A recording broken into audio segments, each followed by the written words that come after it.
안녕하세요. 기술직의 레전드 대박 열린 고시 학원에서 수험생 여러분들의 합격을 위해서 열심히 강의하는 이승훈입니다. 반갑습니다.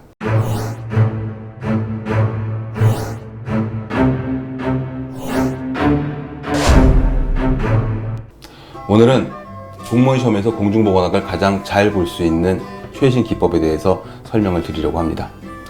제가 터득한 최신 출제 경향, 스마트한 공부 방법, 고득점 획득 노하우까지 어디에서도 들으실 수 없는 고급 정보를 지금 말씀드리겠습니다. 수험 생활을 처음 시작하시면서 공중보건학을 처음 접하시는 분들도 있으실 겁니다. 공중보건학을 처음 접하시는 분들을 위한 길잡이는 어떤 게 있을까요? 우선 이론입니다.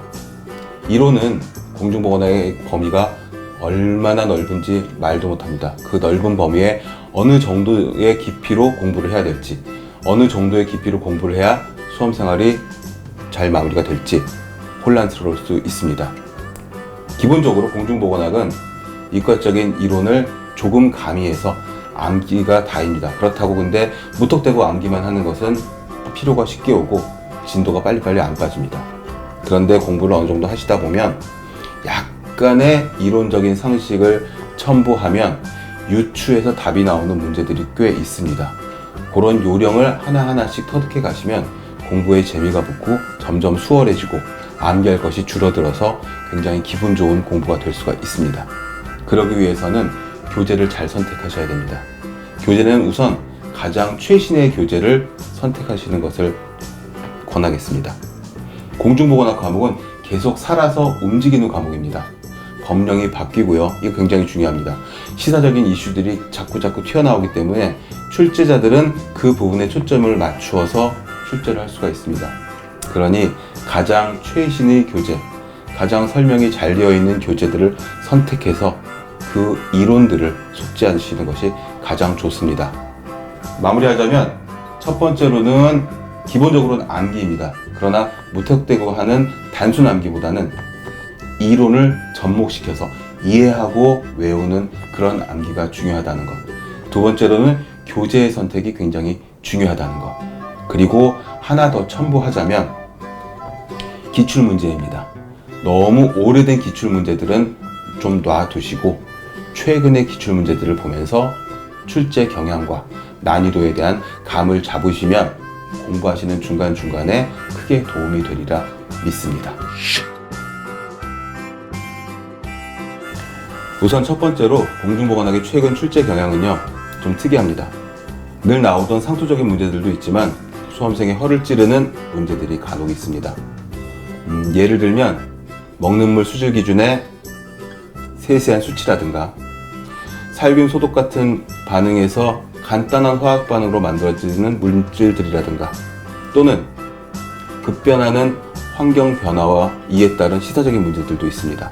어떤 거냐 하면 예를 들어서 바뀐 성인 질환의 판단 기준이랄까, 미세 플라스틱이나 가습기 살균제 같은 최근에 첨예한 이슈들, 그리고 또 하나 바뀐 법령들도, 새롭게 만들어지는 법령들도 간과할 수가 없습니다.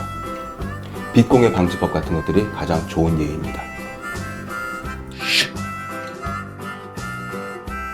그럼 공중보건학의 스마트한 공부 방법에 대해서 말씀드리겠습니다. 이 과목은 보건, 예방의학, 역학, 환경, 법령, 교육, 행정까지 인간의 집단 생활과 관련된 거의 모든 부분이 시험 범위가 됩니다. 근데 중요한 건 전체 범위의 60% 정도가 이과 쪽 이론이라는 겁니다. 그래서 이과 쪽 이론의 기본 없이는 단순 암기로는 그 한계가 빨리 옵니다. 그리고 마음은 급한데 진도가 빨리빨리 나가질 않죠. 나는 화학이나 생물, 미생물들의 기초가 전혀 없는데, 그쪽 전공이 아닌데 하시는 분들도 전혀 문제 없습니다. 전혀 관계가 없습니다. 제 수업은 단어 하나서부터 처음서부터 차근차근히 설명을 해드리고 나갑니다. 기본 원리를 아시고 외우시는 암기는 진도가 빠르고 그게 결국엔 빠른 합격의 지름길이 될 것입니다. 그럼 제 강의와 교재의 장점에 대해서 한번 살펴보겠습니다. 제가 온 오프라인에서 시험장에서 마주치는 수험생들의 가장 큰 고충은 뭘까요? 나는 진도를 여러 번 반복했는데, 기본적인 암기는 다 했는데 막상 실전에선 점수가 잘 안 나온다는 겁니다. 이거는 문제를 위한 문제라든가 변별력을 위한 문제에 속아서 그 문제의 함정에 빠져서 힘들어하는 수험생들이 가장 많다는 겁니다. 제가 터득한 건 기출문제와 정확한 문제와 그 문제에 따른 풀이 방법의 팁을 알려드리는 것입니다. 해마다 진화를 거듭하고 있는 제 교재는 지금 말씀드린 모든 내용들, 앞서 말씀드린 모든 내용들을 전부 포함하고 있습니다. 법령, 시사적인 문제, 정확한 기출문제와 그 풀이의 팁까지 제가 여러분들께 알려드릴 수 있는 건 바로 이것입니다. 문제 함정에 빠지지 않도록. 결국 객관식 문제는, 공무원 시험 문제는 문제를 얼마나 잘 이해하느냐, 문제 파악을 얼마나 잘 하느냐에 따라서 정답을 잘 고를 수 있는 그런 혜택이 주어집니다. 그래서 제 강의는 여러분들과 항상 함께하는, 여러분들에게 문제 풀이의 팁을 알려드리는 그런 강의가 될 것입니다. 실제 기출문제와 그 기출문제에 맞춰서 보기들을 보고 하나씩 소거시키면서 풀어야 되는 문제들이 있습니다. 또한 공학적 지식이 있으면, 공학적 상식이 있으면 쉽게 풀리는 문제들이 있습니다. 예를 들면 산업 환기 쪽 문제 같은 것들이나 아니면 영양학 전공자 수준의 문제들이 그것들인데, 이 문제는 제가 학원에서는 선생이고 집에 가선 아빠고 그리고 어머니에게는 아들인 것처럼 문제에 따라서 바뀔 수 있는 그런 정답들이 있습니다.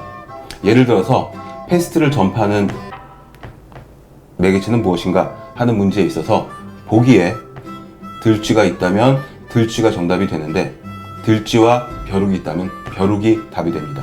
그런데 보기에 따라서 들쥐와 벼룩과 쥐벼룩이 있다면 쥐벼룩이 답이 됩니다.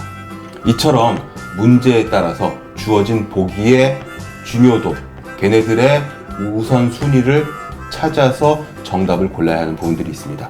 제 강의에선 그 부분을 알려드립니다.